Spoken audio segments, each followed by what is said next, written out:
Kings, presidents and progressive partners. From the UN to the UK, the Prime Minister has been navigating a rapidly shifting global landscape. And as the trip nears an end, Anthony Albanese joins us today, live from London. I'm David Speers. Welcome to Insiders.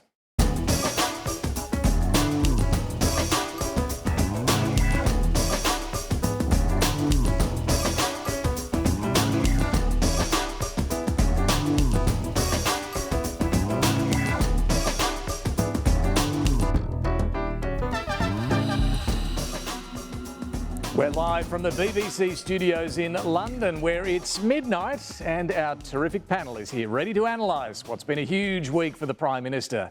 He's just back from meeting the King at Balmoral, and I sat down with Anthony Albanese while we were up in Scotland. We'll bring that to you in a moment. Here in London, like-minded progressive leaders met to discuss the rise of anti-immigration populists on the right and how to counter them. It's delicate though. They're all trying to keep Donald Trump on side, a leader who says migration is sending Western democracies to hell and calls climate change a con. The Prime Minister now has a White House meeting locked in after a productive few days at the UN, which also included recognising Palestinian statehood. Ready to go? Good to go. Australia has now officially recognised Palestine as a state, signalling a major shift in foreign policy. Enough is enough. Part of a coordinated push. The United Kingdom, Canada and also France. To keep alive the possibility of peace. Le temps est venu. Leaders finding strength in numbers as they defy the Trump administration. Merci beaucoup. Merci. Frankly, he believes it's a reward to Hamas. Hamas will have no role in governing. Susan Lee took the unusual step of writing to United States Republicans. This is not a bipartisan position held in Australia. Saying a coalition government would reverse Australia's move to recognise Palestine. The opposition of Australia running a rogue foreign policy is not in the nation's interests. Anthony Albanese has finally had his first face-to-face encounter with Donald Trump. When Anthony met Donald. The leaders spoke briefly today at a reception. Just hours after the president left world leaders stunned. What is the purpose of the United Nations? This was an absolute rip snorter. Your countries are going to hell. A punishing presidential pounding. And he also is really focused on climate change. It's the greatest con job ever perpetrated on the world. We are honouring our commitment to the Paris Agreement. This, of course, in stark contrast to what we heard from Donald Trump. If the United Nations steps back, we all lose ground. Two things I got from the United Nations, a bad escalator and a bad teleprompter. He's entitled to give that speech. The White House has confirmed they'd finally hold formal talks next month. As I foreshadowed, if people listen to what we say, a meeting in Washington DC on October 20th. Prime Minister Anthony Albanese has touched down in London. For talks with his British counterpart, Keir Starmer. It's a real privilege and pleasure to have you here. The AUKUS deal, climate change and the wars in Ukraine and Gaza are set to dominate the talks. It's been a very busy day here in London. My job is to advocate for Australia, and that's what I do. Prime Minister Anthony Albanese has had an audience with King Charles at Balmoral Castle in Scotland. How you going? We're polite guests.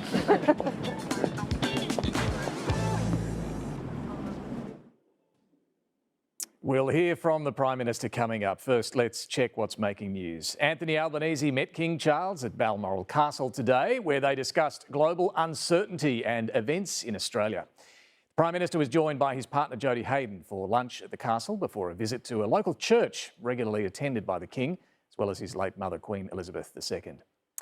After the meeting of progressive leaders here in London yesterday, the British Prime Minister is today promising to build 12 new towns across England to address the local housing crisis. It's part of Sir Keir Starmer's push back at the pressure he's facing from the right-wing Reform Party on the issue of migration. And finally, Susan Lee is heading to Western Australia after her WA frontbencher Andrew Hastie spent much of the past week charting different policy positions on migration and net zero. There's no word on whether the pair will appear together. Well, selfies, summits and sit-down meetings, a lot has been packed in over the past week. Australia's bid for a seat on the UN Security Council has also been revived.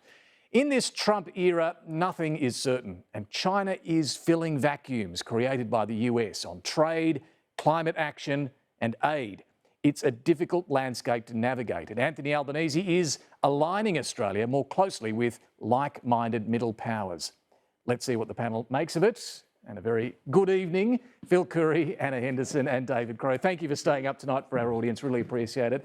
And particularly, David, having you back on the show. Well, good morning, it's great to be back. You've been based here in London for a while now. We've had to drag the show to London just to get you back on. It's not the couch though, it's the BBC desk, but it's great to be here. Look, Phil, it has been a really busy week at the UN, at the UK, here in the UK, all these meetings. When you look at the difficult terrain that the Prime Minister is trying to navigate at the moment, how's he gone? Look, pretty well. I mean, the interesting thing from coming on this trip, David, is the perspective you get that what's going on in Australia is by no means isolated. We'll talk a lot about immigration. Clearly what's going on here in the UK and until recently in the US is a lot worse and different to what we have in Australia, but there's an effort in Australia to import that. So there is there's a similarity there. So as you said in your opening remarks, the big subplot last week or this week, wherever we are, at the UN was really Australia, and they've been building up to this before we left, just aligning itself with the Canadians, the French, the British, which is inspired by Trump? Yeah, it's a product of it. I mean, what they're trying to set is this alternative narrative of what we say like-minded progressive leaders, middle power, although you probably wouldn't call the French middle power or the British, but that sort of thing, basically just to sort of run the line on democracy and a progressive line on climate change. They worked in concert in the UN on Palestine. The view is that if Australia acts alone on these things, no one's going to notice. But the more countries you do, you can just sort of act as a foil, if you like, to the madness, or want of a better term, that's coming from other parts of the world. Speaking of Donald Trump, Anna, the meeting's now been locked in for the Prime Minister. It's been locked in. We can stop asking when and whether it's going to happen. We can start asking what needs to be achieved on October 20 when Anthony Albanese goes there. We know from seeing other leaders that it's not an easy environment sitting in that Oval Office all the time. What do you think he needs to aim for? Well, it does come with risk, doesn't it, to go to the White House, to have that sit down. You're in a power imbalance with the president, and he can be quite unpredictable in how he reacts and deals with international leaders. So he does say that the Prime Minister is a good friend.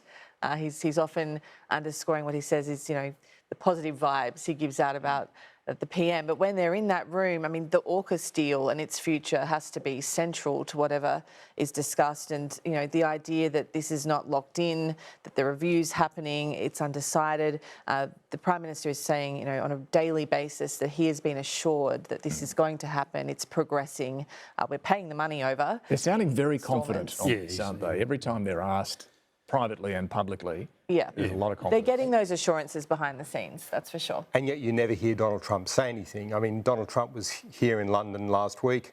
King Charles mentioned AUKUS in the address to the royal banquet. Just explain to us how that happens, right? That's no accident that the King suddenly mentions AUKUS when Donald Trump's sitting before him. The King's speeches are done in consultation with the heads of government, right? Which tells us what, David? That the British government Keir Starmer wanted a need to do this. And really, who else can deploy power like the head of the British royal family? And we know Trump likes the royals. But does that tell us that there should be confidence, or that there's a little uncertainty? Well, I just never hear Donald Trump say, yes, I hear what you're saying about AUKUS and I'm behind it.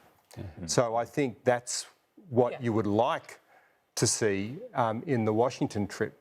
And maybe a Rose Garden press conference where he says that from a podium and really just, beds it in. It'll be a live-streamed Oval Office, Keir Starmer said something else yesterday which I found interesting. He was talking to this sort of lefty loving in a way.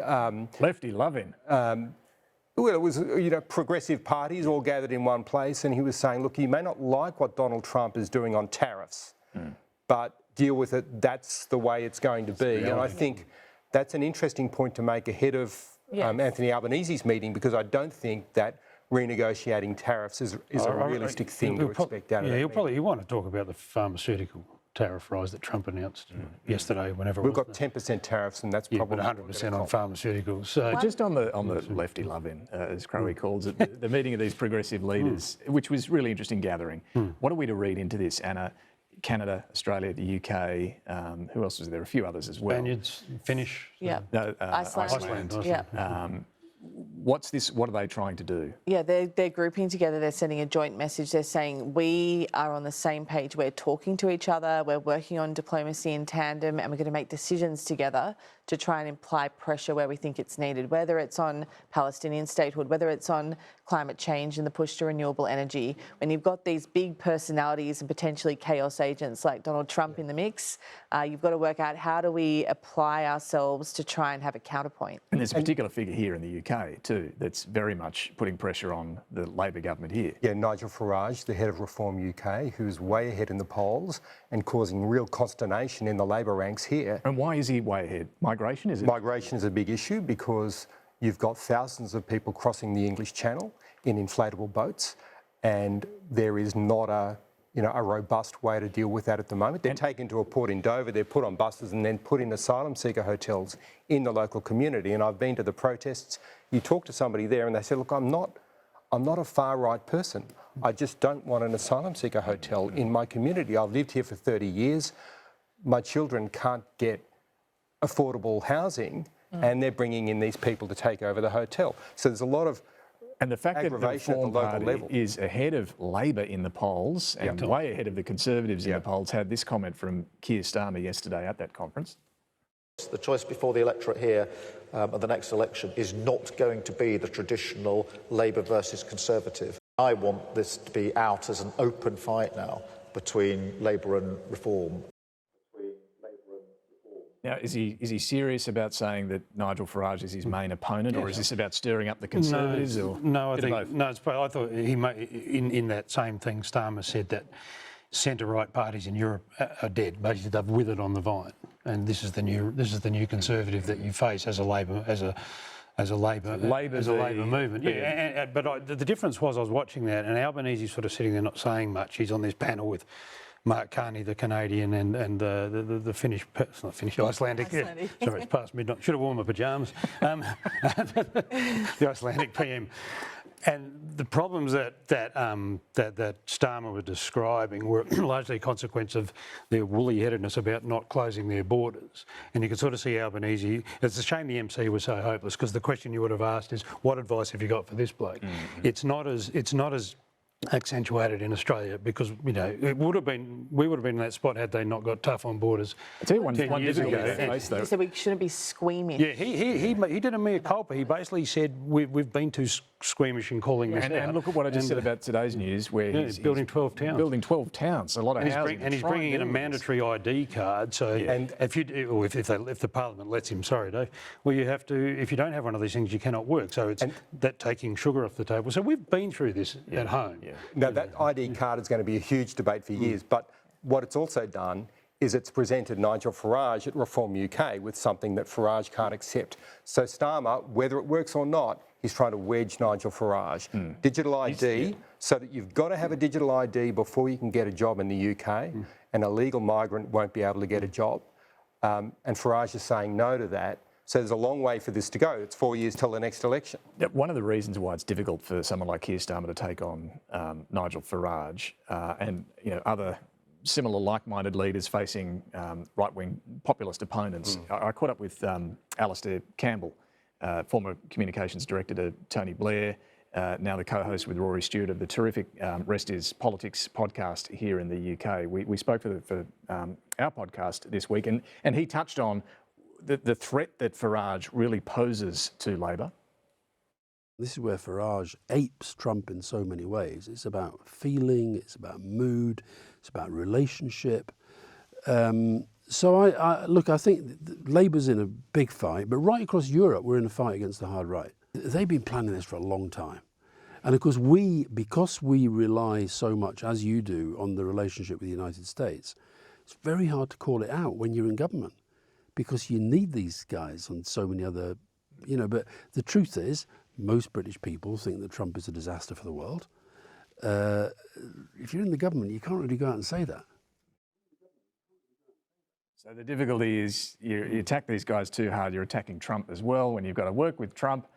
Hardly anybody mentioned Trump yesterday, all these leaders, but clearly they are waking up a bit too late to what's happening on the right and realising that the old messages from left-wing parties are not resonating, and they've got to adjust. The Icelandic PM said, what we've been doing is we've been talking at people, not with them. So they're trying to reconnect with this huge constituency that's drifting away. I think it's a little bit more granular than just not being seen to be offending Trump. Albanese did this himself when we had those anti-immigration marches. Remember, he cautioned his caucus, not everyone there is a right-wing nut, right? Yeah, because there are people, as David pointed out, who have legitimate concerns and don't consider themselves, hard right or far right. Those concerns. So there's a sensitivity there. Yeah. The difference that we were saying before when we asked the PM yesterday, he basically played down the prospect of a far right, for want of a better term, hard right party taking hold in Australia to the extent it has here because, A, he said we control our borders, and B, as he told that seminar, this government has spent a lot of effort on increasing wages.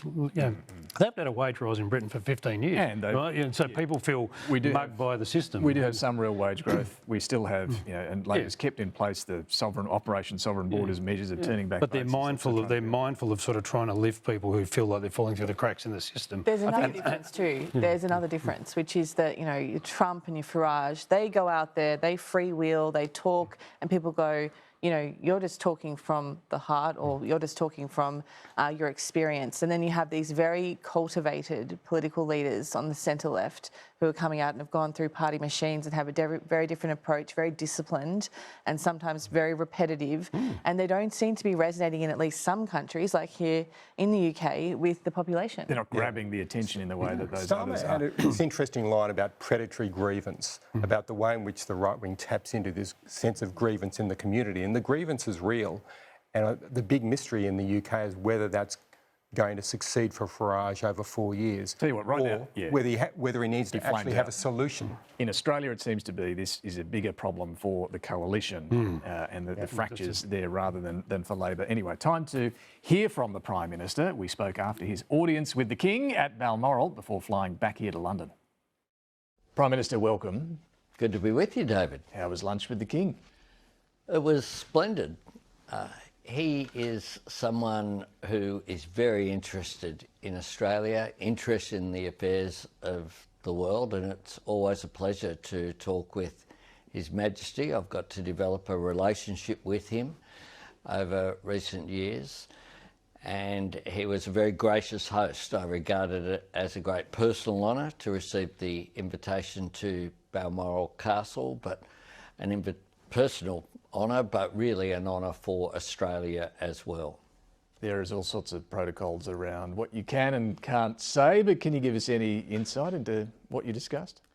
We discussed a full range of issues. We discussed events in Australia, but also the context of the uncertainty that's there in the world. Donald Trump? Don't go into any of the specifics, but we discussed world affairs, his views. He's always interested in what's happening in Australia and what our views are of the Australian government. And we also had a rather wonderful lunch as well. So it was just a very good catch-up and a great honour to be there. Balmoral Castle is quite a special place. The last Prime Minister who went there to Balmoral was Paul Keating back in '93, and during that visit he told the Queen that of his plans to have a referendum on a republic, to ditch the monarchy. I assume nothing like that came up today? No, okay. And I think I've made it clear that I wanted to hold one referendum while I was Prime Minister, and we did that. And that's it? We did that. So one referendum the entire time you're Prime Minister? We did that, and I think we're concentrating on cost of living and on making a real practical difference to people's lives. Nonetheless, I mean, does it strike you as strange at all that you, as the Prime Minister of Australia, have come here, the other side of the world, we're in Scotland, to visit the King of Australia? Of course, he is fully aware that I support an Australian as our head of state, but I also respect the decisions which have been made and our system of government.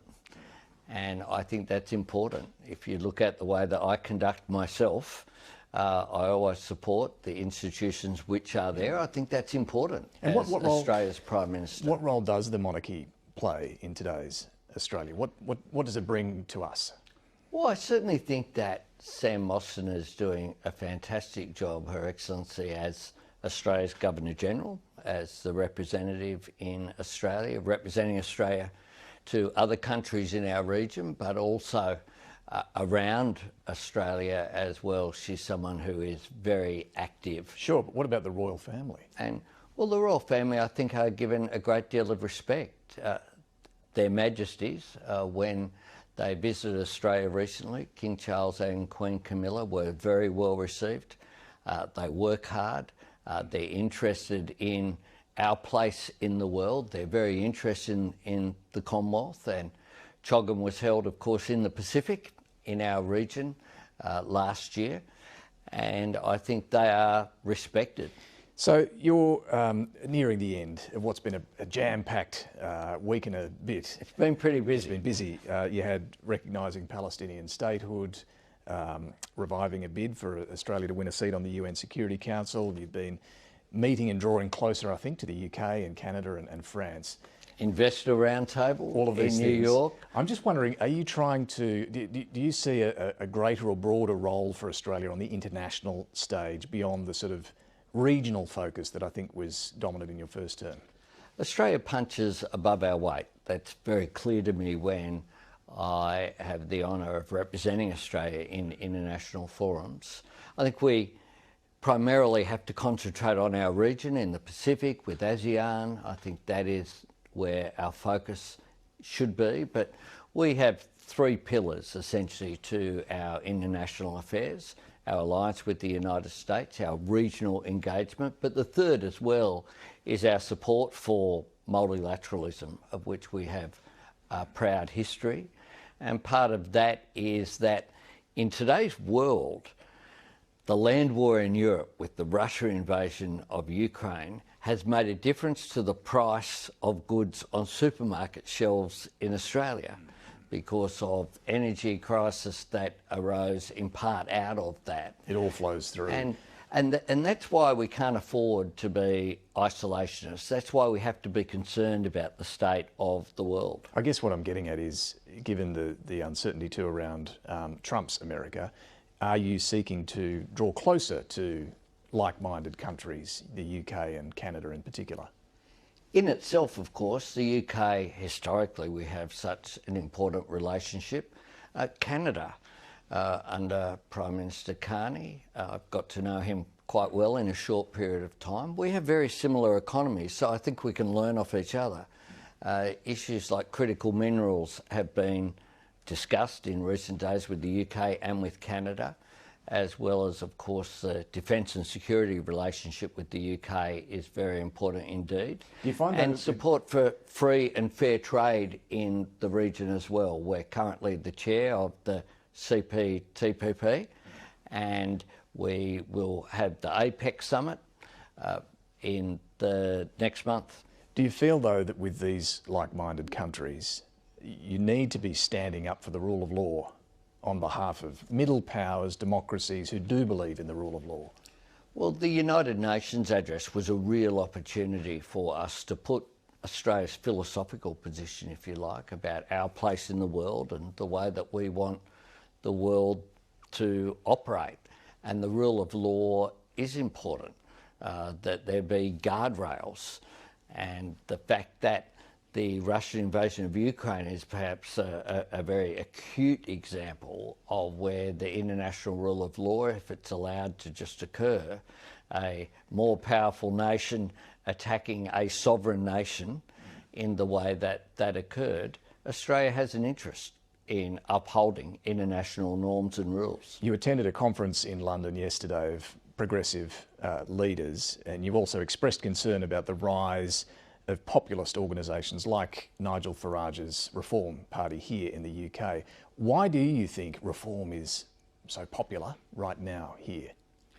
Well, I think the world is very much turbulent at the moment, and it is the case that sometimes people look for easy answers, that their lot in life is difficult because of people who aren't like them. And the politics of grievance, of course, are always easy. It's easier to tear things down than it is to build them up. The job of social democrats is to build things, to create, to appeal to optimism and hope, which is a powerful force, but sometimes fear can be also a force that gets support. Are some of these concerns, particularly on migration, are they legitimate? Oh, look, people's concerns always have to be considered and respected. You've got to go to where people are and the way that they are thinking. You can't just dismiss that. You have to respond to that and indeed try to anticipate that in some ways. So I think that's important. That was part of the discussion yesterday, was very much philosophical, if you like, about the way that the world can move forward in a more united way. Nigel Farage, you seemed to suggest yesterday you wouldn't be prepared to meet. Is that right? And is that the best approach to someone you disagree with? Well, I met yesterday with the leader of the Labor Party and the leader of the opposition. Of the Conservative Party? Yeah, that's right. But would you meet Nigel Farage? Well, I haven't been invited to meet Nigel Farage, and, you know, I'm aware of his views. We would have very different views. Were he ever to be in a position, I respect people's positions and I engage with them. But I think yesterday I was pleased to meet Kemi Badenoch, the leader of the Conservative Party, and a range of her shadow ministers, her chief of staff. We had a very constructive meeting. What about the speech that Donald Trump gave to the United Nations? You were there, you were sitting in the audience listening along. It was a rather extraordinary speech, and he did talk a lot about migration as well. He suggested that uncontrolled migration is sending Western countries to hell. What do you think about the way he's approaching this issue? Does he also concern you? Well, it's not my job to give a critique of other leaders. My job is to govern in Australia's national interest, and part of what we've done is to be strong on borders without being weak on humanity. But if Nigel Farage concerns you, doesn't Donald Trump? I do not. I don't do a running commentary on leaders of other nations. I respect the positions that they have. The truth is that around the world, people want, including in Australia, people want borders to be controlled. They want control over their migration system. That's a way that you build support for migration as well. It's why my government has been concerned about that. It's why we've continued Operation Sovereign Borders. It's why no one who has arrived by boat or attempted to arrive by boat since I've been Prime Minister has been permitted to stay in Australia. You said just a moment ago that Australia does need to stand up for the rule of law. Again, with Donald Trump, what about the way the Justice Department in the United States is now being used to go after his political enemies? The former FBI Director James Comey, the latest example of this. And the President has said there will be others, were his words. Is there a point at which a line is crossed and countries like Australia need to speak up about this? Well, what we don't need to do is to interfere in the domestic politics of another nation. What we need to do is to stand up for our own values in the way that we govern Australia. And we do that. We speak out about what our values are, and we govern Australia accordingly. That means no criticism of this sort of behaviour? What it means is that we respect the fact that elected governments are allowed to govern their own nations, and I'm not going to run a running commentary on US domestic politics, because my priority is governing Australia in the interests of Australians. You'll meet Donald Trump in a few weeks. You've secured that meeting at the White House. I'm just wondering about how, Prime Minister, you'll approach this. Some leaders have gone in with a big offering or a gesture. Sir Keir Starmer had the letter of invitation from the King for a state visit. Qatar famously offered to donate a 747 jet. Do you feel like you need to make some sort of offering to Donald Trump? No, I feel like I need to treat him with the respect that the President of the United States deserves. And I expect that to be returned. And certainly the indications are we've had 5 either phone conversations or greetings in person now, and they've all been warm, constructive, positive and optimistic. And I think it is in both Australia's interests and the interests of the United States that we continue to have a good relationship, and I'm sure that we will. I guess Australia is offering access to critical minerals here. Can you explain what exactly is on the table here? Is it special access to the stockpile that you've promised to build, special access for the US over others like China?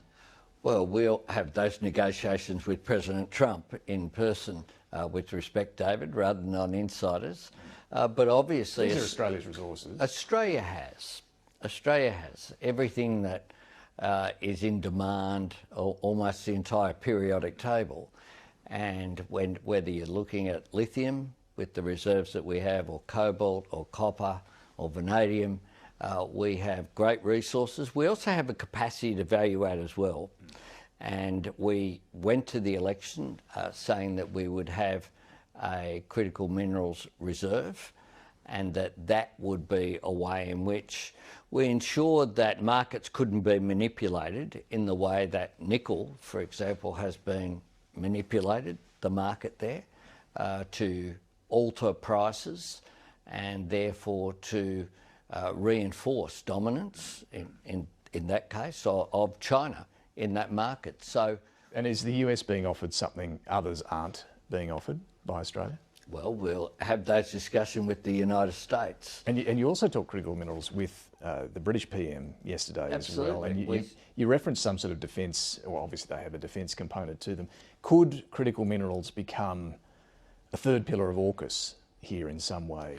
What they could become certainly is a part of Pillar 2 by definition, because a range of the equipment, what's required for defence of all of our 3 nations will be critical minerals, will play a role in that. Would that be your preference, to frame this as an AUKUS initiative to mine and process those critical minerals? No, this is a bit different, but there's a connection obviously with defence, but there's also civil use as well of critical minerals and rare earths. We have an abundance, and one of the things that we want to do is to make sure that we don't just dig things up, our resources, export them, watch someone else value add, and then import them back at greater prices. What we have an opportunity to do, in part because of clean energy, because of the space that we have, is to have our resources dug up, yes, but value adding in Australia, a reserve that makes sure that we can play a role in international markets as well to stop manipulation, particularly by state enterprises. And that is something that we are very consciously doing, learning from some of the errors perhaps of the past. I mean, there's not a solar panel in the world that doesn't have intellectual property in it that was developed in Australia. We weren't good at commercialising the opportunities. So what we're talking about here is not giving anything to anyone, even our friends. What we are talking about is making sure that we maximise the return to Australia of that, but that we also make sure that we play a role in those international markets. Final one, you're off to the UK Labor Party conference tomorrow where you'll be giving an address. Are you attending as Prime Minister, as Labor leader, or a little bit of both? Well, I'm always, everyone is a part of their title. And Sir Keir Starmer, of course, invited me to come to the UK. And one of the things I'll be doing tomorrow as well is to meet further with John Healey and with other people in the administration as well. The UK relationship is really important. Every minister in the UK government will be in Liverpool tomorrow. I'll be there too, and I'll be meeting and engaging with them, helping to promote what we've done in the past week, which is to support the social media ban. Of course, we had an important event there, the investor meeting that we had in New York, the engagement we've had with the private sector here and in the United States as well, before we head to the UAE, where I'll be the next day, on Monday, talking as well there. The free trade agreement that we've established with the UAE opens up the Middle East market for Australia. Everything that we do in international forums is about helping domestically create jobs, boost our economy, strengthen it, and to make a difference to the people that we want to represent, the Australian people. The trip's not done yet, but Prime Minister. Not yet. We thank you for joining us. Been a busy time. Prime Minister speaking to us a little earlier after that meeting with the King. Back to our panel, Phil Curry, Anna Henderson, David Crowe. Anna, you were up there at Balmoral as well today. There does seem to be a genuine rapport, doesn't there, between, I mean, not that we get to go in and have a look, they're very strict about that. The protocol says we can't know what's discussed, we don't know what they ate for lunch. It's all very much under wraps, isn't it? The Republic question, though, yes, he's a Republican, but boy, he's made it very clear there, hasn't he? I did one referendum in my time as Prime Minister, and that's it. Not just this term. Which is different to what he was. That's a policy change. He was saying until that interview that none this term of government. Now he's saying in my term of Prime Minister. Yeah. Unless he's just misspoke, but it's well, there goes any pressed chance. him a couple of times. I mean, he seemed to make it pretty clear that that's it. He was asked a question about the next term of Parliament yesterday at the doorstop or the day before. And kept that open. And he kept it open, so now it's closed. But then today he was asked, in your lifetime, would you like to see Australia become a republic? And he didn't even directly sort of address that. He was still talking in kind of a vague sense about the importance of the other thing is we should point out is, sorry Anna, so much to say. There's so much time he spent today to go to Balmoral and come back. Have lunch. He's put a lot of time and effort. Tell us about it. Tell us about it. It was a long trip. Yeah, like we're aware, it's about 12 hours. And it's been a long day. For an hour and a half. He's putting a lot of importance on that relationship with the King. And it doesn't look like he wants to sever ties with the King anytime soon. I want to turn to Donald Trump's address at the UN. So this is going back a few days in New York, because there are a few moments, and this was one of them on climate change, that really stood out. It's climate change. Because if it goes higher or lower, whatever the hell happens, there's climate change. It's the greatest con job ever perpetrated on the world, in my opinion. What did you make of the speech? And you guys were there as well.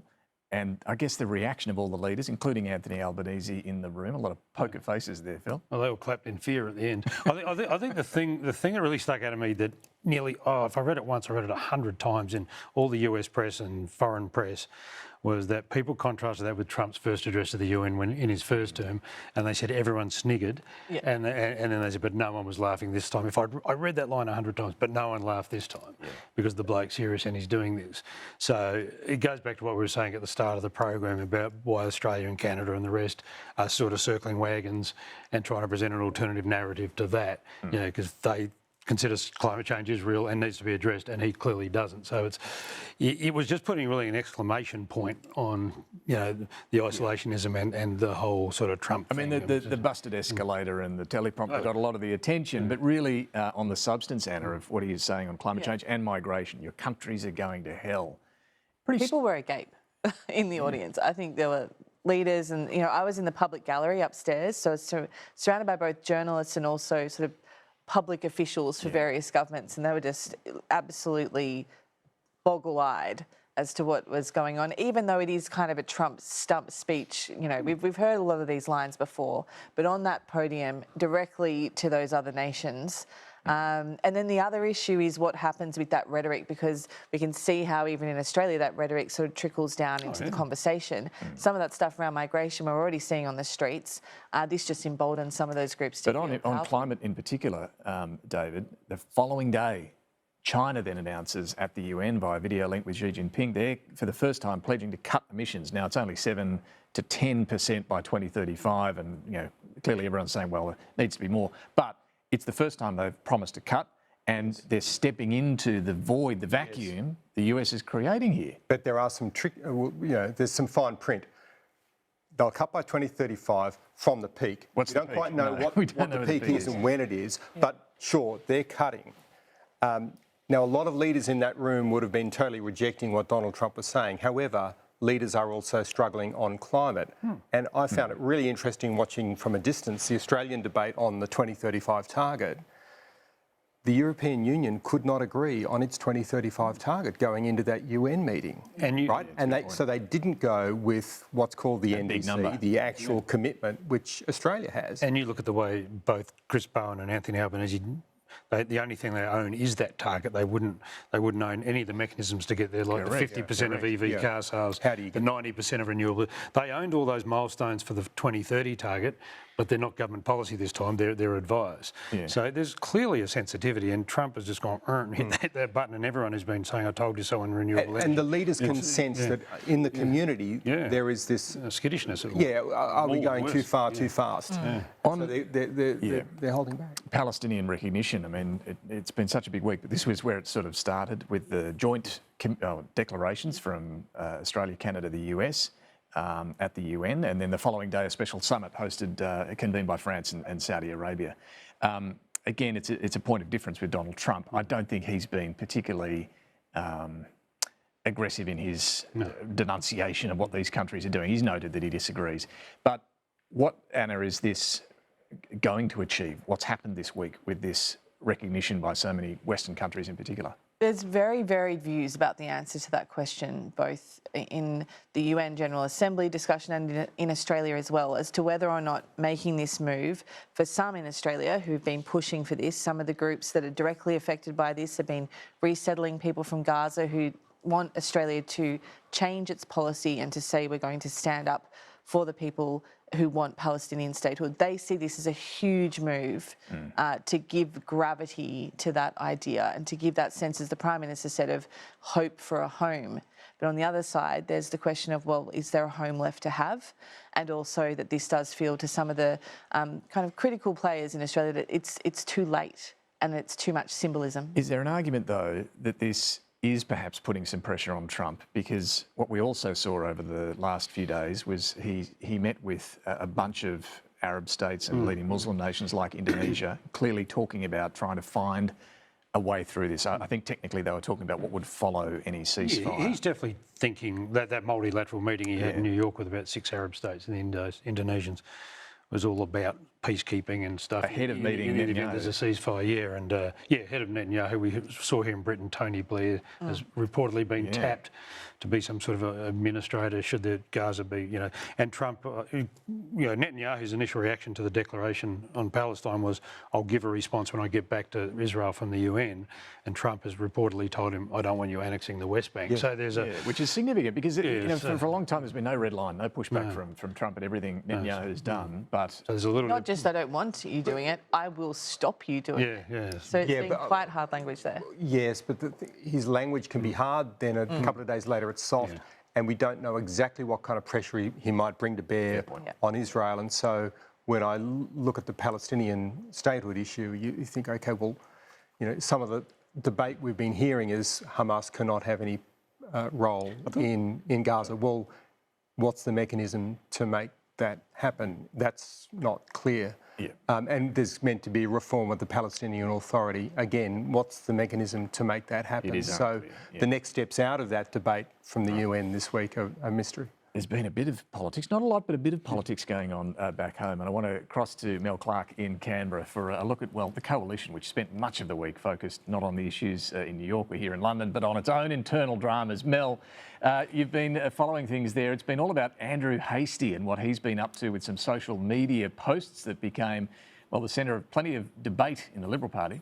That's right. It would have been a week of real opportunity for the coalition to show that it can credibly respond to issues in politics, but instead it became a week pretty much entirely about Andrew Hastie and his social media posts. It started with a video of him next to a 1969 Ford Falcon talking about the lack of manufacturing. It prompted some of his colleagues to anonymously criticise that as being very much about Andrew Hastie and self-promotion and not being about the topics that the Liberal Party wants and needs to focus on at this time.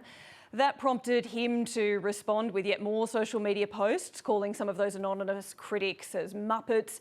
He then had another one with some text onto black and white images with a bit of suburban nostalgia with a riff about fertility rates and migration. And that really led to some private remarks that were quite caustic about Andrew Hastie's choice of words and topics to focus on at this point in time, given the Liberal Party still smarting from Jacinta Nampijinpa's Price's comments about migration that really caused a backlash again in the migrant community against the Liberal Party. Now, Andrew Hastie has said that he's just being bold on the policy front, but he effectively had to end the week hosing down suggestions that he was trying to destabilise Susan Lee. Look, I support Susan. Anyone who's speculating otherwise is being mischievous. Mel, how did Susan Lee handle all of this?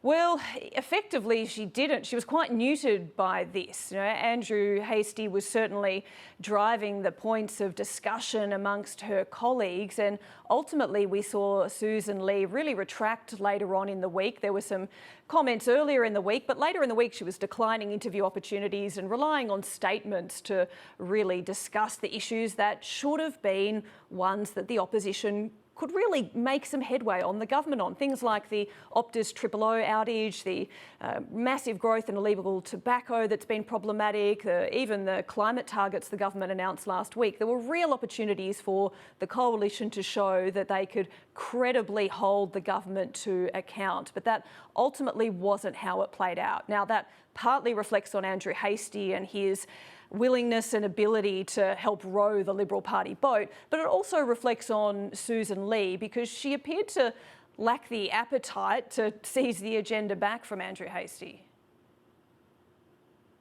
Yeah, indeed. Mel Clark, thank you very much for that. Look forward to catching up back in Canberra.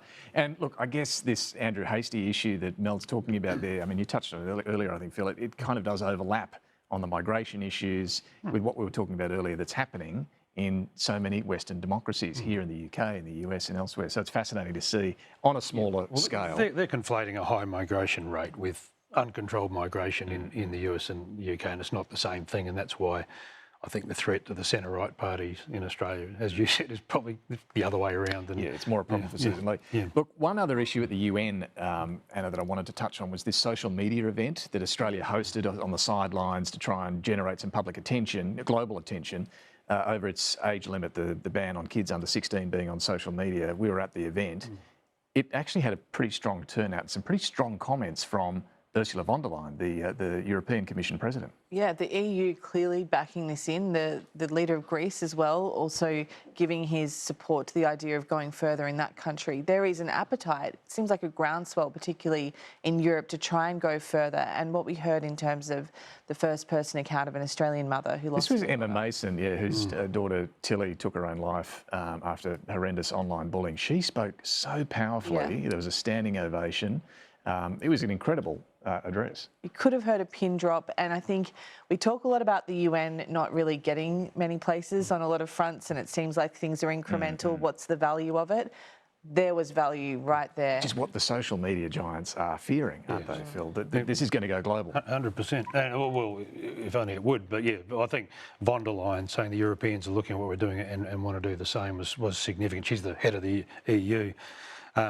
I can't remember who it was. My head's so full of mud and sticks. But someone told me a good story. I think it was someone in the travelling party that one of the UN officials who went and watched that thing said, "That's the first thing I've ever seen at the UN that's changed my mind on anything." That's interesting. Emma's speech. So that's it was one of the sort of. Denmark's doing trying to do a social media ban from age 15, right?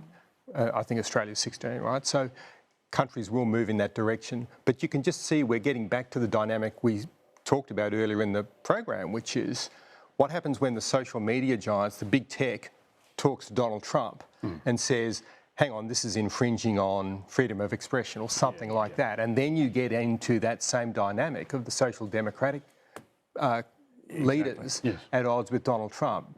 A long way to go on whether they can actually make that happen. It's unclear how they're going to make it happen as well. It's an idea. Sure, there's debate around all that, but it's about setting that standard for society and for parents as well. All right, our panel, Phil Curry, Anna Henderson and David Crowe, back shortly with some final observations. Time now for Mike Bowers and Talking Pictures.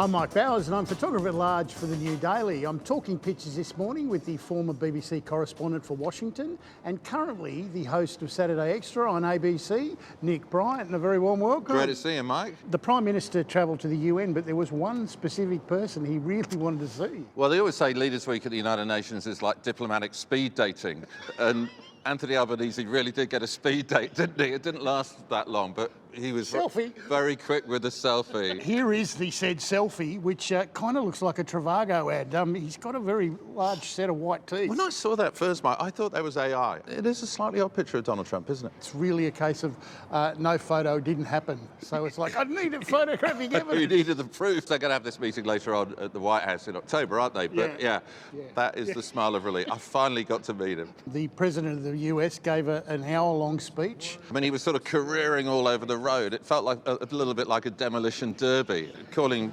global warming a con job, really attacking the institution, obviously moaning about the escalator. I thought this was top shelf from Kathy Wilcox. She's picked up on the car crash, UN, climate, democracy, Gaza, and the beast is looking fairly bent up there. Maybe it's time they took his keys away. Yeah, presidents are never allowed to drive, actually. The Secret Service never allowed them to drive. Mark Knight has drawn the beast going through Times Square here with the Prime Minister in his pro-Palestine.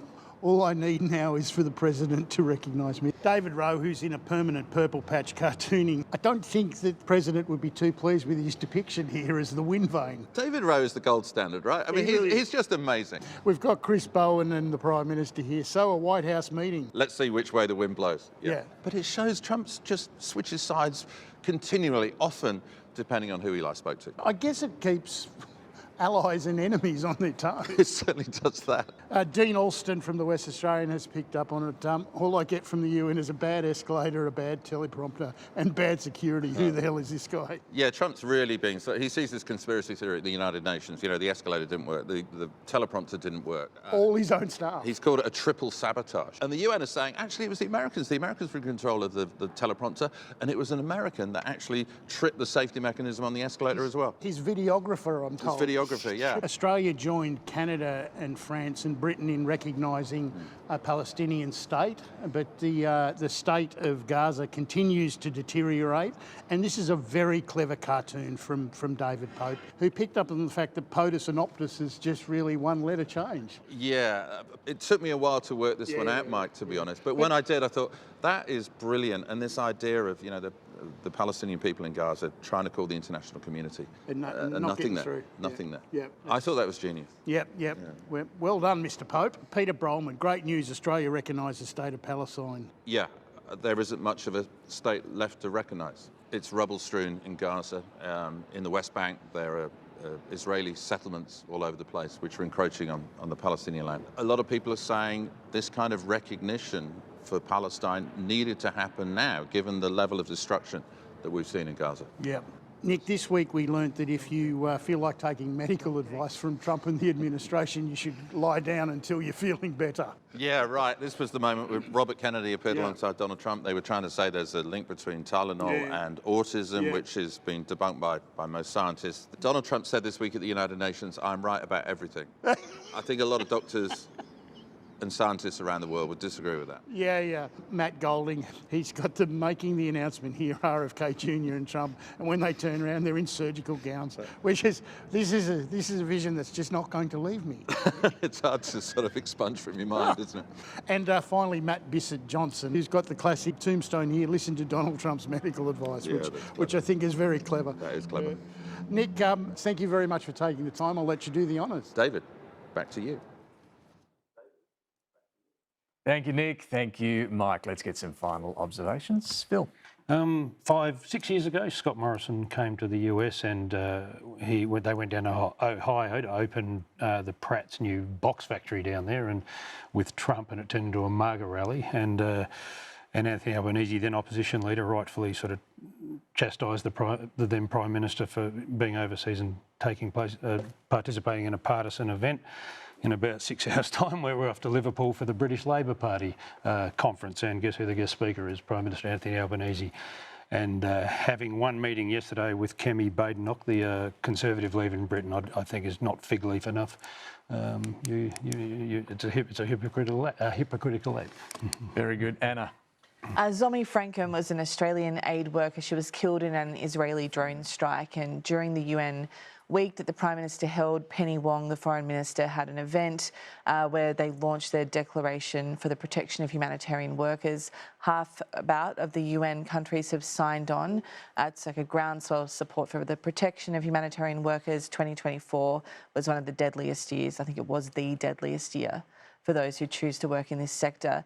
And Zomi's brother, Mal Frankham, was invited to be in the audience for the Prime Minister's delivery of his United Nations address, and it was a very meaningful moment to sort of see how her death has led to some action. And that event too was very well attended by a lot of diplomats there at the UN too. All right, David. We've been talking about the hard right, the far right tonight. We're in the studios of the BBC, and I was talking about Nigel Farage with a legendary BBC political analyst, Sir John Curtis, who usually does the election night calls and so forth. And I said, what is it about Nigel Farage that enables him to be so successful? And he says, there's something about him that's like Donald Trump. They both speak human. And when we listen to a lot of politicians talking, we often hear them talk jargon. And I think what he's saying is a really good point about politics today. Whether they're right or left is one thing, but whether they can speak human can really set them apart. And I think that's some of the dynamic that we're seeing now. It's about the communication as well as the substance. Yeah. Look, terrific to have you all here. Thank you for staying up till, what time is it? It's almost 1 a.m. Here in London. It's time for breakfast. Thank you all very much for that. And a big thanks to the BBC and all involved in making this show happen from London. It has been a lot of fun. Finally, a shout out to the camera crews on the PM's trip. Taking a snap of two Prime Ministers shaking hands might look straightforward, but check out the hustle required to get from the shot outside Downing Street, the entrance there, to the shot of the two leaders sitting down inside. We'll leave you with that. Thanks for watching.